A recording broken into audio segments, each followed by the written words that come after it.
Pernah nggak sih kamu merasa pikiranmu buntu, gelap, sampai rasanya nggak bisa bedain mana yang benar dan mana yang salah? Rasanya seperti ada kabut tebal yang menutupi akal sehatmu. Kenapa ya itu bisa terjadi? Kita seringkali menyalahkan keadaan, menyalahkan orang lain, atau bahkan menyalahkan diri sendiri secara berlebihan. Kita mulai berpikir bahwa mungkin aku memang nggak sepintar itu, atau situasinya terlalu rumit. Kita terus-menerus mencari jawaban di luar. Padahal seringkali penyebab utamanya ada di dalam diri kita sendiri. Sesuatu yang kita biarkan tumbuh liar tanpa disadari oleh diri kita sendiri. Bayangkan kamu lagi menyetir mobil di malam hari, di jalan yang gelap dan asing. Tiba-tiba, lampu mobilmu mati. Apa yang terjadi? Kamu panik. Kamu nggak bisa melihat jalan di depan. Nggak bisa melihat tikungan. Nggak tahu ada lubang atau rintangan. Kamu mungkin akan berhenti total.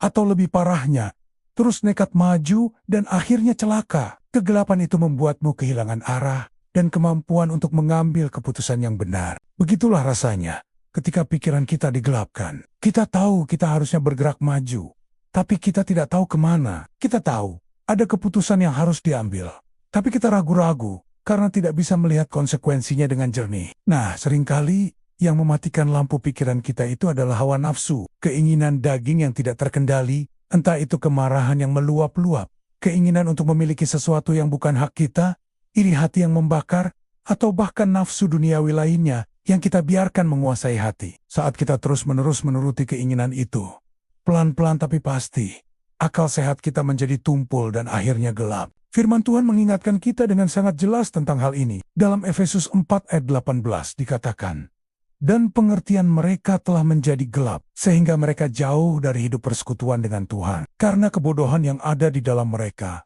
dan karena kedegilan hati mereka. Lihat, ada hubungan yang sangat erat antara pengertian yang gelap, kebodohan, dan kekerasan hati. Ketika hati kita menjadi tidak mau mendengar nasihat, keras kepala, dan menolak untuk mendengar suara kebenaran, maka kebodohan rohani akan masuk, dan akibatnya, pengertian kita, akal budi kita, menjadi gelap. Kita jadi jauh dari Tuhan, jauh dari sumber terang itu sendiri. Hawa nafsu yang kita pelihara itu seperti kacamata hitam yang kita pakai di dalam ruangan yang sudah gelap. Semuanya jadi semakin pekat, semakin tidak terlihat. Mungkin kamu pernah terjebak dalam amarah yang begitu besar pada seseorang. Kamu terus memikirkan kesalahannya, memutar ulang rasa sakit hatimu, dan merencanakan cara untuk membalas. Semakin kamu larut dalam amarah itu, semakin kamu tidak bisa melihat sisi baik dari orang itu, atau bahkan kemungkinan untuk berdamai. Pikiranmu jadi gelap, hanya fokus pada satu hal,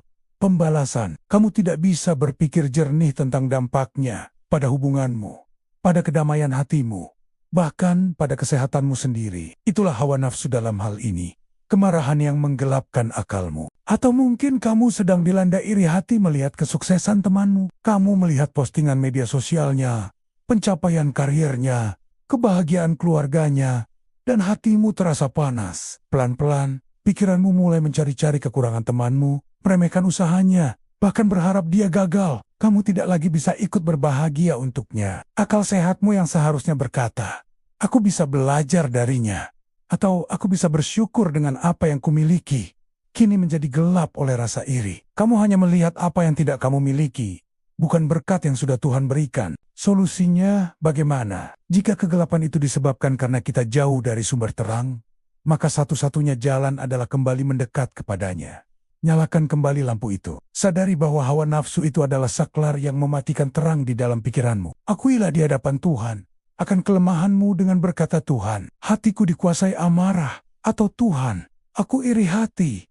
Minta kekuatannya untuk mematikan keinginan daging itu dan menyalakan kembali terang firman-Nya di dalam hatimu. Biarkan firman Tuhan menjadi senter yang menyoroti setiap sudut gelap pikiranmu. Saat kamu mulai merenungkan kasih, pengampunan, dan anugerah-Nya, kabut itu akan perlahan sirna. Pengertianmu akan dicerahkan kembali. Kamu akan bisa melihat jalan di depan dengan lebih jelas, membuat keputusan dengan bijaksana, dan merasakan kembali kedamaian yang datang dari hidup dalam terang-Nya. Ingatlah kalimat emas ini. Jangan biarkan keinginan sesaat menggelapkan pikiranmu selamanya. Keinginan daging itu mungkin terasa nikmat untuk sesaat, tapi akibatnya adalah kegelapan yang berkepanjangan. Sebaliknya, memilih untuk hidup dalam terang Tuhan Mungkin butuh perjuangan untuk menaklukkan hawa nafsu, tapi hasilnya adalah kejernihan pikiran dan kedamaian sejati. Kalau renungan singkat ini menyentuh hatimu dan mengingatkanmu akan pentingnya menjaga pikiran tetap terang di dalam Tuhan, bagikan video ini agar bisa menjadi berkat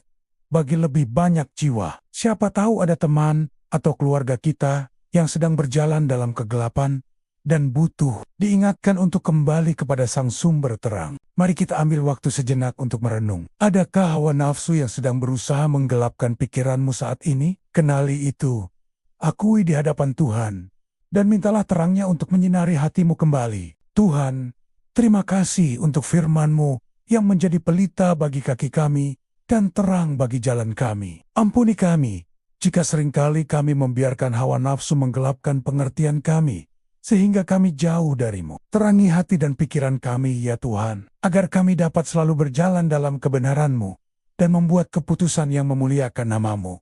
Amin.